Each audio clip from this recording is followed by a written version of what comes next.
ಆಧ್ಯಾತ್ಮಿಕ ಮನೋವಿಜ್ಞಾನ ಅಂದ್ರೆ spiritual psychology. ಈ ಸ್ಪಿರಿಚುವಲ್ ಸೈಕಾಲಜಿ ಅಂದ್ರೆ ಏನು, ಇದು ನಮ್ಮ ಜೀವನದಲ್ಲಿ ಹೇಗೆ ಉಪಯೋಗ ಆಗತ್ತೆ ಅನ್ನೋ ಒಂದು ವಿಷಯದ ಒಂದು ಸಂಕ್ಷಿಪ್ತವಾಗಿ ಮಾಹಿತಿಯನ್ನು ನಿಮ್ಗೆ ಕೊಡ್ತಾ ಇದ್ದೇನೆ. ಆಧ್ಯಾತ್ಮಿಕ ಮನೋವಿಜ್ಞಾನ ಅಂತ ಹೇಳಿದ್ರೆ ನೋಡಿ, ಇಲ್ಲಿ ಎರಡು ಬರುತ್ತೆ. ಒಂದು ಆಧ್ಯಾತ್ಮಿಕವಾಗಿ ಇರುವಂತದ್ದು, ಒಂದು ಆ ಆಧ್ಯಾತ್ಮಿಕದಿಂದನೇ ನಿಮ್ಮ ಮನಸ್ಥಿತಿ ಯಾವಾಗಲೂ ಗಟ್ಟಿಯಾಗಿರುತ್ತೆ, ಪಾಸಿಟಿವ್ ಮೈಂಡ್ ಸೆಟ್ ಕ್ರಿಯೇಟ್ ಆಗತ್ತೆ.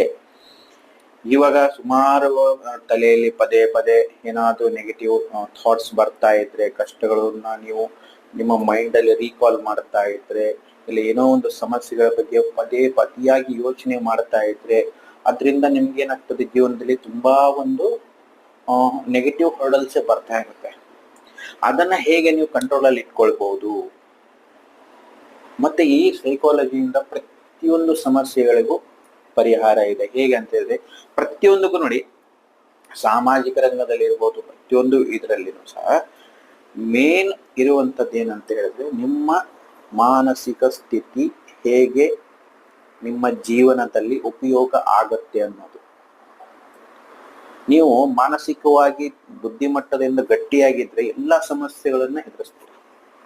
ಯಾವುದೇ ಸಮಸ್ಯೆಗಳಿಗೂ ನಿಮ್ಗೆ ಸೋಲು ಅನ್ನೋದು ಇರೋದಿಲ್ಲ. ಆದ್ರೆ ಅದನ್ನ ಹೇಗೆ ನಮ್ಮ ಜೀವನದಲ್ಲಿ ಅಳವಡಿಸ್ಕೊಳ್ಬೇಕು ಅನ್ನೋದು ಒಂದು ವಿಧಾನವನ್ನೇ ನಾವು ಆಧ್ಯಾತ್ಮಿಕದ ಮನೋವಿಜ್ಞಾನ ಅಂತ ಇಲ್ಲಿ ಒಂದು ಪರಿಚಯಿಸ್ತಾ ಇದ್ದೀವಿ.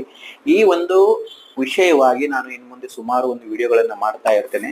ವೀಕ್ಷಕರೇ, ದಯವಿಟ್ಟು ನನ್ನ ಆಚಾರ್ಯ ಶಕ್ತಿ ಮತ್ತು ವೇದಿಕೆ astro academy YouTube channel subscribe ಮಾಡ್ಕೊಳ್ಳಿ. ಇನ್ನು ಮುಂದೆ